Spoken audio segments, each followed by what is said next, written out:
نحمدہ ونصلی علی رسولہ الکریم اما بعد۔ خواب کے اندر سوسمار یعنی گوہ کا دیکھنا۔ سوسمار ایک جانور ہے جسے فارسی میں سوسمار لیکن اردو میں گوہ کہتے ہیں۔ یہ ہمارے یعنی جنگلوں میں دیہاتوں میں یہ جانور پایا جاتا ہے۔ اس گوہ کے بارے متعلق آج آپ کے سامنے تعبیریں بیان ہوں گی۔ اگر خواب میں دیکھے کہ اس کو سوسمار نے کاٹا ہے، یعنی گوہ نے خواب دیکھنے والے کو کاٹا ہے خواب کے اندر، تو دلیل ہے کہ یہ نقصان پائے گا، اس کا کوئی کام ہوگا جو خراب ہوگا اور کسی بلا اور مشقت میں مبتلا ہوگا۔ اور اگر دیکھے کہ سوسمار کو یعنی گوہ کو اس نے مار دیا ہے، وہ اس کو کاٹنے کے لیے آئی، اس کے جب قریب آئی تو اس نے اس گوہ کو مار دیا۔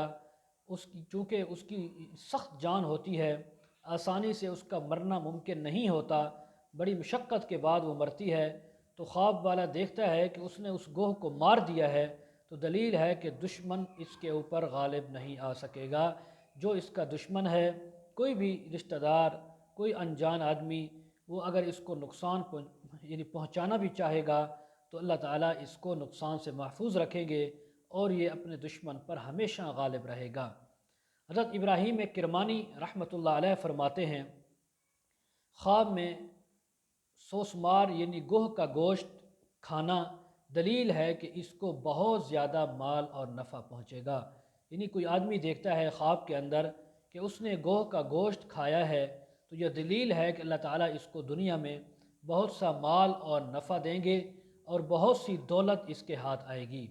اور اگر دیکھیں کہ سوسمار یعنی گوہ نے اس کے گھر کے اندر آواز دی ہے، اس کے گھر میں اس نے آواز لگائی ہے، تو دلیل ہے کہ اس کے گھر سے سوگ کی آواز نکلے گی، یعنی اللہ تعالیٰ کی طرف سے اس کے گھر کے اندر کسی کی وفات ہوگی اور کوئی آدمی یا کوئی بچہ یا کوئی عورت اس کے گھر کے اندر مرے گا اور سوگ کی آواز آئے گی، یعنی لوگوں کے رونے دھونے کی آواز۔